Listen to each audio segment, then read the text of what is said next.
back. I'll tell you, today it was a little cold, and personally I find it completely unacceptable for it to be cold before October. I don't care how close it is. As long as it's September, it needs to be warm. You know what, Brent? I couldn't agree with you more. I had to turn my thermostat up today. Well, Chief Meteorologist Nicole Credo has the weather for us. Well, guys, this is your typical St. Louis weather. Chilly one day, warm the next. Currently, we're at a temperature of 61 degrees. Our relative humidity is 38%. Dew point is at 35 degrees. We have a wind coming out of north, 17 miles per hour, gusting to 24. Our pressure is steady at 30.01. Now we're going to go ahead and take a look at the radar. This is from earlier today. As you can see in the bi-state region, we did have some showers, but they have moved well to the southeast of us right now. Off to the coastal states, you can see there is a lot of dark green, which is associated with heavy rain, and embedded in the rain, you can see some yellows and reds, which is associated with the thunderstorms they are having over there. The reason for all this is this cold front draping from the north all the way down the coastal region into Texas. This is what brought us our pool temperatures for today. As it pushed out of the region, we had high pressure being built in. And for this weekend, we also will be having high pressure in the area, pretty much high pressure all across the United States. And for Friday, we're going to be expecting temperatures in the mid-60s. As you can see, most of the cooler temperatures are all well to the north in the 50s. And our warm air that is moving in this weekend is well off to the west of us here in the 80s, which we'll be expecting to move in early Monday. So for tonight, expect a low of 41, partly cloudy skies. The winds are actually going to die down and come out of the west from 3 to 7 miles per hour. And for our 5-day forecast, for Friday, we're expecting a high temperature of 67, a low of 54. For Saturday, expect a high of 74, a low of 56. Sunday, partly cloudy skies, high of 77, low of 61. Monday, mostly sunny, warming up to 86, a low of 67. And for Tuesday, 83 and 63. So guys, our weekend is shaping up to be a nice one. Well, hopefully the warm weather can heat up the St. Louis Cardinals. After the break, sports director Clayton Berry will be in the house to catch us up on NFL Week 3 action and explain why sometimes in St. Louis a Cardinals loss is actually a good thing. Welcome back. We have sports director Clayton Berry here with us. Hey Clayton, does SLU have a football team yet? No, we don't, Courtney. We're still in the European sports era. But I got some soccer news for you. With a month into the season, the soccer teams are beginning to find their groove. The women have lost just once this season and are hoping to build on a 3-game winning streak this weekend in Pittsburgh, where they face off against the Duquesne Dukes. The men are also off to a hot start, winning 3 of their last 4. They too will square off against the Dukes this Saturday at 7:30 here on our own field. But for those of you looking to feast on a little pigskin with your weekend diet, I've got your gravy. Unfortunately for SLU students, it does not come in that fun-sized Billiken Blue pack, but rather the king-sized boys of the NFL. Let's take you out to the action.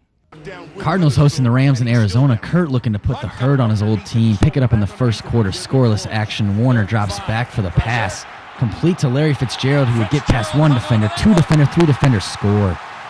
He would put the Cardinals up 7-0 after an extra point. That's right, get excited. The fans they say, we'll drink to that. But Arizona would run into some trouble. Kurt Warner ensuing possession, 7-3 Arizona. With the pass, it gets tipped right into the hands of Itagwe. He would get wrestled down by a flock of Cardinals. But do not worry, he gets right back up. He's excited. And he says, hey, Coach, look at me, I got the ball. That's right. Pounds and hugs, baby. Ensuing possession, Bolger shows a little touch to Torrey Holt in the back of the end zone. That would make it Rams 10, Arizona 7 after the extra point. High five from the big fella, that's right. And here we go, Kurt Warner, Cardinals on the goal line.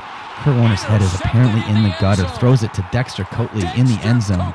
He would kneel for the touchback, and the Rams would take control of the ball. Look at the replay. Right to him, no red around.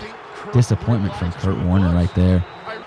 Fourth quarter, Cardinals need a score. They hand it to Edgerrin James, who squeaks into the end zone, but the Cardinals could not squeak by the Rams. Rams win 16-14. Elsewhere in Pittsburgh, Steelers taking on the Bengals. Palmer working out on the sidelines. Joey Porter doing a little working out of his own. Chad Johnson says, oh no, you didn't. Porter says, oh, yes, I did, baby.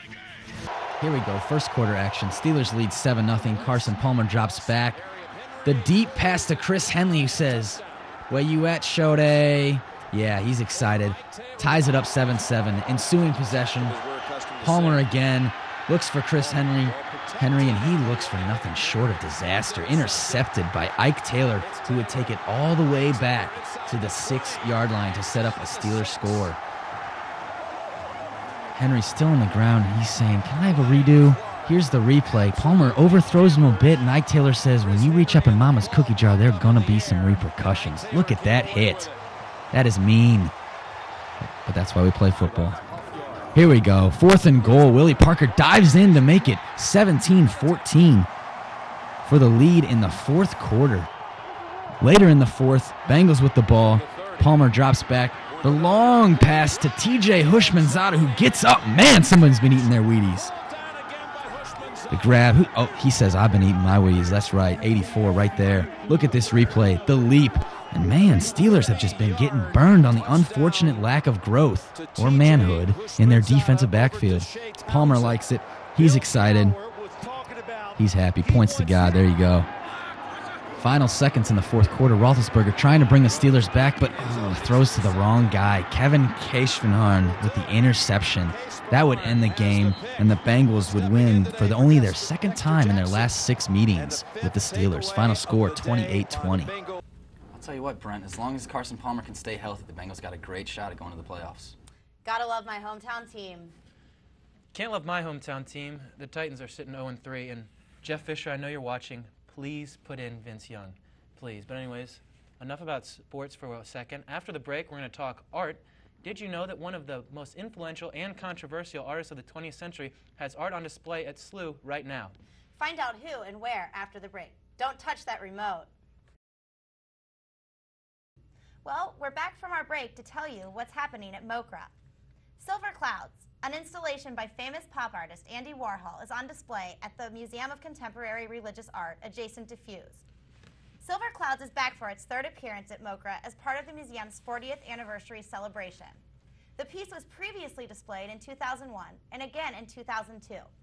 Warhol, himself a devout member of the Russian Byzantine Catholic Church, first displayed Silver Clouds in 1966.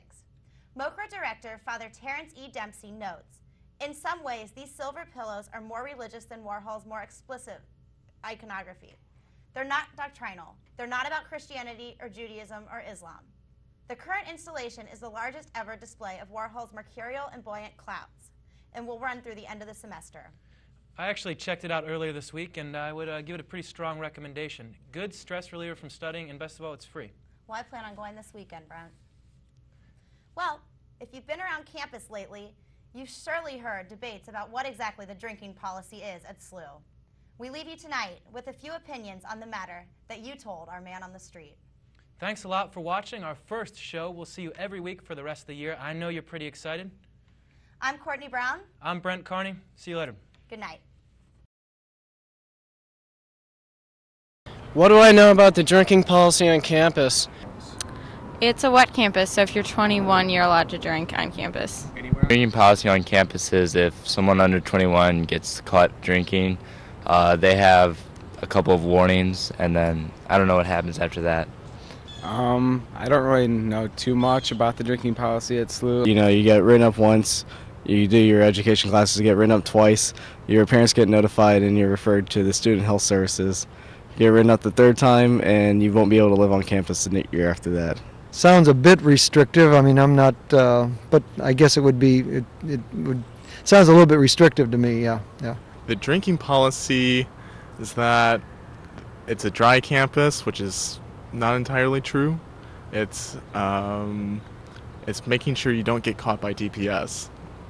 I'm not really too well informed on the drinking policy. No open containers on campus, even if you're 21, and there's absolutely no fun allowed. You can only drink within closed quarters, and I think that's stupid, especially for the people that are 21 and can't drink on their balconies, because that's a real violation of their rights. The rumor has it that if you have double the occupancy of your room, you will get busted even though everyone's over 21.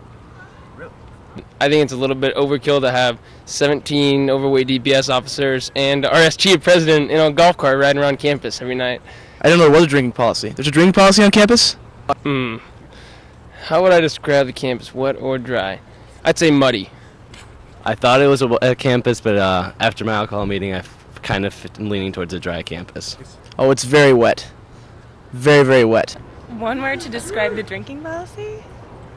I'd say moist. Unrealistic? Yeah. White campus. Inefficient. Inefficient. How close do I need to talk to this stuff? Just get